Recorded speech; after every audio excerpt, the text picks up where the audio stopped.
E aí esse movimento se intensificou.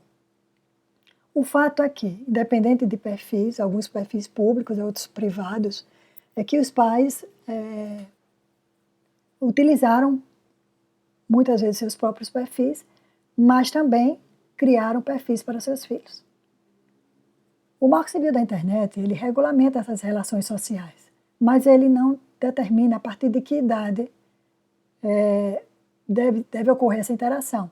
A gente percebe uma preocupação muito grande com o conteúdo que as crianças visualizam, né? Então, o controle parental ele está muito voltado para o controle do tempo que a criança permanece na internet e o que ela acessa, para evitar que ela não tenha um desenvolvimento sadio, para evitar que ela tenha acesso a informações aos quais ela ainda não está madura o suficiente para compreender, né, o sentido, o objetivo daquela postagem.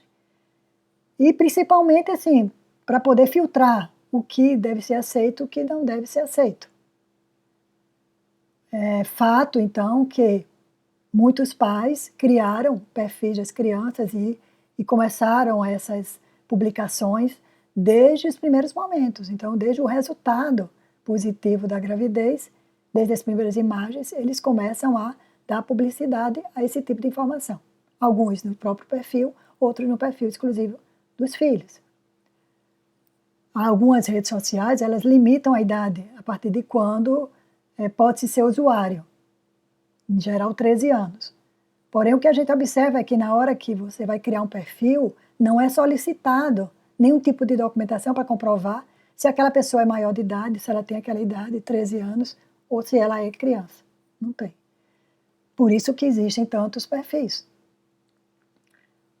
Bom, ao colocar essas informações na internet, aí todo mundo já sabe, né? Eu acho que é uma coisa que não é novidade, que uma vez postado, dificilmente você consegue se livrar daquela informação. E isso tem suas consequências, né? O próprio direito ao esquecimento é uma área que vem sendo discutida, bastante discutida. Como é que se pode fazer para se ter o direito ao esquecimento? As crianças que são expostas por seus pais não têm apenas os aspectos positivos, também tem os aspectos negativos. Primeiro, os próprios pais revelam. É positivo, porque você gera mais engajamento, você compartilha com a família aqueles momentos felizes, o crescimento dos seus filhos, dos sobrinhos, né, dos netos.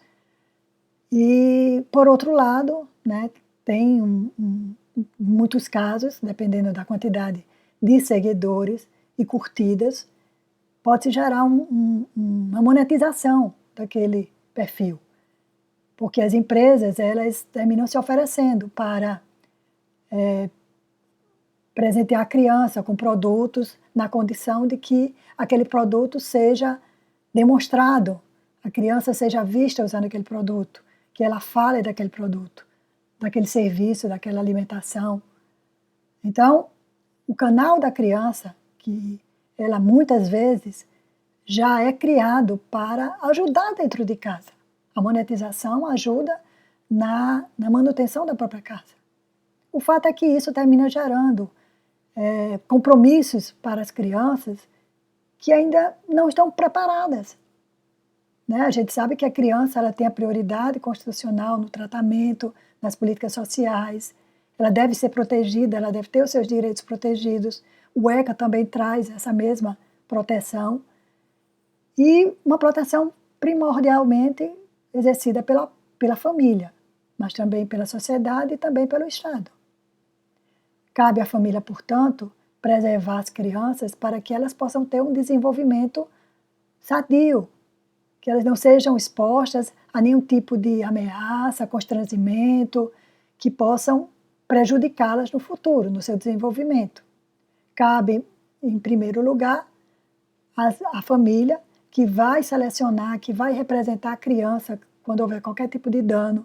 Então, ela deve proteger, cabe a ela selecionar aquilo que mais condiz com os bens familiares, né? A moral familiar, aquilo que é importante para a família, em um primeiro momento. No entanto, a partir do momento que a criança se torna um objeto para aquela família, ela já não é vista como uma pessoa que precisa ter as suas necessidades atendidas. O que muitas vezes a gente percebe é que os pais passam a tentar atender às expectativas dos seus seguidores. Então, muitas vezes, qualquer evento que a criança vai participar precisa passar pelo crivo desses seguidores. Então, a criança ela passa a ser exposta sem poder se opor àquilo que está sendo mostrado. Então, os pais estão se responsabilizando pela criação de uma identidade virtual das suas crianças. Ora, a identidade é um dos direitos de personalidade. E como direito à personalidade, ele não pode ser transferível. Ele não pode ser negado. Então, o que acontece é que cabe à criança, e somente a ela, decidir que tipo de imagem, quem ela quer ser no mundo virtual. Mas a partir do momento que os pais estão expondo de forma excessiva informações sobre as crianças, eles estão tirando da criança esse direito de decidir como elas querem se apresentar no mundo virtual, quem elas querem ser.